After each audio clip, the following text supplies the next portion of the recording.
Board of peace, Trump का शांति board. ये board सिर्फ गाजा के लिए नहीं बल्कि कई देशों को दुनिया में शांति बनाए रखने के लिए बनाया गया है। डोनाल्ड ट्रंप जो अमेरिका के राष्ट्रपति हैं, उन्होंने एक नया संगठन बनाया है जिसका नाम है board of peace.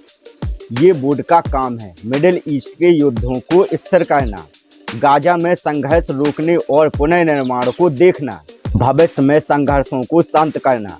Board of peace की आधिकारिक स्थापना अमेरिका के राष्ट्रपति डोनाल्ड ट्रंप ने 15 जनवरी 2026 को औपचारिक रूप से बोर्ड ऑफ पीस के गठन की घोषणा की। इस बोर्ड का प्रस्ताव सबसे पहले सितंबर 2025 में ट्रंप द्वारा रखा गया था। इसकी स्थापना मुख्य रूप से इजरायल हमास युद्ध के बाद गाजा के पुनर्निर्माण, वहां की शासन व्यवस्था की निगरानी और क्षेत्रीय स्थिरता सुनिश्चित करने के लिए की गई। शुरुआत में यह सिर्फ गाजा के लिए था, लेकिन बाद में इसे वैश्विक स्तर पर शांति के लिए बढ़ाया गया।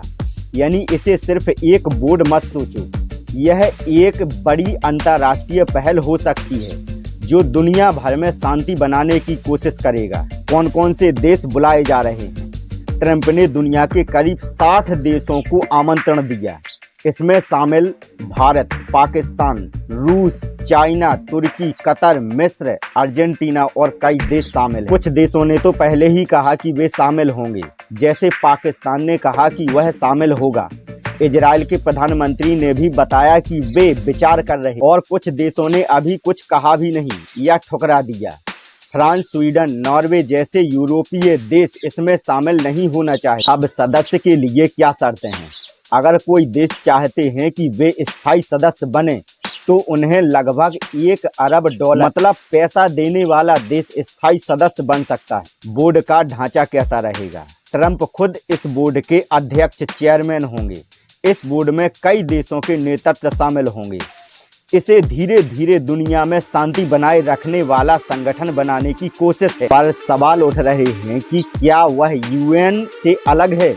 क्या इसका नियंत्रण कुछ देशों के पास ज्यादा होगा? क्या इससे वैश्विक राजनीति बदल सकती है? इन सब पर विवाद भी चल रहा है। अब विवाद क्यों है? कुछ आलोचक कहते हैं बोर्ड यूएन के मौजूदा ढांचे को छोड़कर बनाया जा रहा है। इसकी संरचना बहुत अमेरिकी केंद्रित है। आलोचना है कि इससे अंतर्राष्ट्रीय संस्थाओं और संतुलन पर असर हो सकता है। एक राजनीतिक बयान में कुछ पार्टी समूहों ने कहा कि अगर भारत शामिल होता है तो वह पाकिस्तान पैलेस्टाइन मुद्दों पर भारत की परंपरागत नीति से विपरीत हो सकता है। अब आगे क्या हो सकता है? कुछ देश पहले ही शामिल होने के लिए तैयार हैं, जैसे कि पाकिस्तान। कुछ देशों ने अभी जवाब नहीं दिया, जैसे भारत की तरफ से आधिकारिक घोषणा नहीं हुई।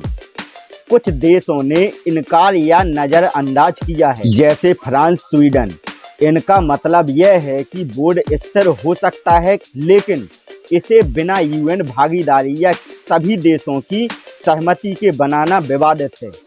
और आगे अगर भारत स्वीकृति देता है तो यह खबर बड़ी डिप्लोमेटिक असाइनमेंट बन जाएगी। सोचो अगर एक स्कूल में नया शांति क्लब बने, वहां केवल कुछ छात्र ही हिस्सा होंगे। अधिकांश नियम क्लब के प्रधान के हिसाब से होंगे और बाकी छात्रों को बाद में वहीं से निर्णय लेना होगा। वैसे ही यह बोर्ड ऑफ पीस अभी शुरुआत में है और इसके नियम और असर अभी पूरी तरह तय नहीं हुए। अगर भारत इस बोर्ड ऑफ पीस में शामिल होता है तो क्या यह भारत की विदेश नीति का बड़ा बदलाव होगा या एक स्मार्टली चाल? आप क्या सोचते हैं?